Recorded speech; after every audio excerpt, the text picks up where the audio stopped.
കേരള രാഷ്ട്രീയത്തിൽ കടുത്ത ഭരണവിരുദ്ധ വികാരത്തിനും സാമൂഹിക തകർച്ചയ്ക്കും ഒടുവിൽ ഒരു പുതിയ ഭരണകൂടം അധികാരമേൽക്കുമ്പോൾ ജനങ്ങൾ വലിയ പ്രതീക്ഷകളിലാണ്. കടുത്ത സാമ്പത്തിക പ്രതിസന്ധിയുടെ പശ്ചാത്തലത്തിൽ തിങ്കളാഴ്ച ചേരുന്ന വി ഡി സതീശൻ സർക്കാരിന്റെ ആദ്യ മന്ത്രിസഭാ യോഗം കേരളത്തിന്റെ രാഷ്ട്രീയ സാമ്പത്തിക ചരിത്രത്തിൽ പുതിയൊരു അധ്യായം കുറിക്കാൻ ഒരുങ്ങുകയാണ്. ഖജനാവ് ശൂന്യമാണെന്ന യാഥാർത്ഥ്യം നിലനിൽക്കുമ്പോൾ തന്നെ സാധാരണക്കാരായ മനുഷ്യർക്ക് പരമാവധി ആശ്വാസം നൽകുന്ന 6 നിർണായക പ്രഖ്യാപനങ്ങളാകും ആദ്യ യോഗത്തിൽ പ്രധാന അജണ്ട. വെറും ജനപ്രിയ പ്രഖ്യാപനങ്ങൾക്കപ്പുറം മുൻ സർക്കാരിന്റെ കാലത്തുണ്ടായ ഭരണപരമായ ധൂർത്ത് പൂർണ്ണമായും അവസാനിപ്പിക്കുന്ന കടുത്ത സതീശൻ ശൈലിയുടെ പ്രഖ്യാപനം കൂടിയാകും ഈ യോഗം. സംസ്ഥാനത്തെ ജനങ്ങളെ സമീപകാലത്ത് ഏറ്റവും കൂടുതൽ ബുദ്ധിമുട്ടിച്ച പ്രതിഭാസമാണ് നിത്യോപയോഗ സാധനങ്ങളുടെ വിലക്കയറ്റം. ഇതിന്റെ പ്രധാന കാരണം മുൻ സർക്കാർ ഇന്ധനങ്ങൾക്കുമേൽ അടിച്ചേൽപ്പിച്ച അധിക സെസ് ആയിരുന്നു. പെട്രോളിനും ഡീസലിനും ഏർപ്പെടുത്തിയ 2 രൂപ അധിക സെസ് വിപണിയിൽ വലിയ ചലനമാണ് ഉണ്ടാക്കിയത്. ധനകാര്യ വകുപ്പിന്റെ കൂടി ചുമതലയുള്ള മുഖ്യമന്ത്രി വി ഡി സതീശൻ ആദ്യ യോഗത്തിൽ തന്നെ ഈ അധിക സെസ് ഭാഗികമായി എടുത്തുമാറ്റാനുള്ള പ്രഖ്യാപനം നടത്തും. ഇതുവഴി പെട്രോൾ ഡീസൽ വില കുറയുകയും ചരക്കുകൂലി ഇടിയുകയും ചെയ്യും. ഇത് വിപണിയിലെ പൊതുവായ വിലക്കയറ്റം തടയാൻ ഒരു പരിധിവരെ സഹായിക്കുമെന്നാണ് സാമ്പത്തിക വിദഗ്ധരുടെ വിലയിരുത്തൽ. ആദ്യ യോഗത്തിലെ ഈ തീരുമാനം വരാനിരിക്കുന്ന 5 വർഷത്തെ നയങ്ങളുടെ കൃത്യമായ ദിശാസൂചികയായിരിക്കും.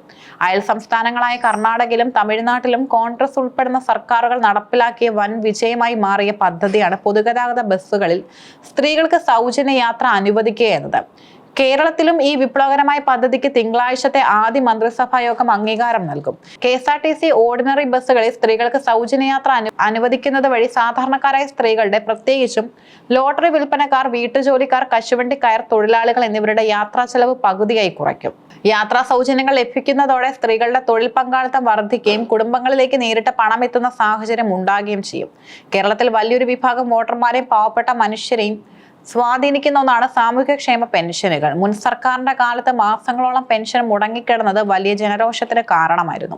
ഈ സാഹചര്യത്തിൽ വയോധികർക്കും അശരണർക്കും ആശ്വാസമേകാൻ പെൻഷൻ തുകയിൽ ചെറിയ രീതിയിലുള്ള വർധനവ് വരുത്താനും നിലവിലുള്ള കുടിശ്ശികകൾ ഘട്ടങ്ങളായി തീർക്കാനുമുള്ള കൃത്യമായ ടൈം ടേബിൾ ആദ്യ യോഗത്തിൽ പ്രഖ്യാപിക്കും. ആരോഗ്യ മേഖലയിലെ താഴെത്തട്ടിലുള്ള ജീവനക്കാരായ ആശാവർക്കർമാരുടെ ഹോണറേറിയം വർദ്ധിപ്പിക്കാൻ പുതിയ സർക്കാർ തീരുമാനിച്ചിട്ടുണ്ട്. കോവിഡ് കാലം മുതൽക്കേ സ്വന്തം ജീവൻ പോലും പണയപ്പെടുത്തി കഠിനാധ്വാനം ചെയ്യുന്ന ആശാവർക്കർമാരുടെ, അംഗനവാടി ജീവനക്കാരുടെയും ദീർഘകാലത്തെ ആവശ്യമാണ് ഇതിലൂടെ യാഥാർത്ഥ്യമാകാൻ പോകുന്നത്. കടുത്ത സാമ്പത്തിക ബാധ്യതകൾക്കിടയിലും പാർശ്വവൽക്കരിക്കപ്പെട്ട വിഭാഗങ്ങളെ ചേർത്ത് പിടിക്കുന്ന UDFന്റെ പ്രകടന പത്രികയിലെ വാഗ്ദാനങ്ങളാണ് ഇതിലൂടെ നടപ്പിലാകുന്നത്. കേരളത്തിന്റെ യഥാർത്ഥ സാമ്പത്തിക സ്ഥിതി ഇന്ന് പൊതുജനങ്ങൾക്ക് മുന്നിൽ വ്യക്തമല്ല. നികുതി പിരിവിലെ പരാജയം, കടമെടുപ്പ് പരിധിയെക്കുറിച്ചുള്ള തർക്കങ്ങളും കാരണം സംസ്ഥാനം വലിയൊരു സാമ്പത്തിക പ്രതിസന്ധിയിലാണ്. ഇതിനൊരു ശാശ്വത പരിഹാരം കാണാൻ ധനവകുപ്പിന്റെ പക്കൽ നിന്നും ഒരു ധവളപത്രം ഇറക്കാൻ ആദ്യ മന്ത്രിസഭാ യോഗം തീരുമാനിക്കും. മുൻ സർക്കാർ വരുത്തിവെച്ച കടബാധ്യതകളും ഖജനാവിന്റെ കൃത്യമായ അവസ്ഥയും ജനങ്ങളെ ബോധ്യപ്പെടുത്തിയ ശേഷം മാത്രമേ വരാനിരിക്കുന്ന കടുത്ത സാമ്പത്തിക അച്ചടക്ക നടപടികളിലേക്ക് കടക്കാൻ സാധിക്കൂ എന്ന രാഷ്ട്രീയ തന്ത്രം കൂടിയാണ് ഇതിന് പിന്നിൽ. വരും വർഷങ്ങളിലെ വികസന പദ്ധതികൾ പ്രായോഗികമായി ആസൂത്രണം ചെയ്യാൻ ഈ ധവളപത്രം വലിയൊരു അടിത്തറയാകും. മുൻ സർക്കാരുകളുടെ കാലത്ത് ഏറ്റവും കൂടുതൽ വിവാദങ്ങൾക്കും ജനവിമർശനങ്ങൾക്കും വഴിവെച്ച ഒന്നാണ് മന്ത്രിമാരുടെ പേഴ്സണൽ സ്റ്റാഫ് നിയമനങ്ങൾ. രാഷ്ട്രീയക്കാരെയും പാർട്ടി പ്രവർത്തകരെയും മന്ത്രിമാരുടെ പേഴ്സണൽ സ്റ്റാഫിൽ കുത്തി നിറച്ച് 2 വർഷം തികയുമ്പോൾ അവരെ മാറ്റി പുതിയ ആളുകളെ വെക്കുകയും അവർക്കെല്ലാം പിന്നീട് ആജീവനാന്ത പെൻഷൻ ഖജനാവിൽ നിന്ന് നൽകുകയും ചെയ്യുന്ന രീതി വലിയ അഴിമതിയായാണ് ജനങ്ങൾ കണ്ടത്. വി ഡി സതീശൻ ഈ രീതിക്ക് കടുത്ത നിയന്ത്രണം കൊണ്ടുവരികയാണ്. രാഷ്ട്രീയ നിയമനങ്ങൾ പരമാവധി കുറച്ച് സർക്കാർ സർവീസിലുള്ള യോഗ്യരായ ഉദ്യോഗസ്ഥരെ മാത്രമായിരിക്കും മന്ത്രിമാരുടെ ഭൂരിഭാഗം തസ്തികകളിലേക്ക് നിയമിക്കുക. ഇതുവഴി ഖജനാവിനുണ്ടാകുന്ന കോടിക്കണക്കിന് രൂപയുടെ അധിക ബാധ്യത ഒഴിവാക്കാൻ സാധിക്കും. സാധാരണക്കാർക്ക് വലിയ ആശ്വാസം നൽകുന്ന ഇത്തരം പദ്ധതികൾ പ്രഖ്യാപിക്കുമ്പോഴും ഇവയ്ക്കുള്ള പണം എങ്ങനെ കണ്ടെത്തുമെന്ന വലിയ ചോദ്യം സതീശൻ സർക്കാരിന് മുന്നിലുണ്ട്.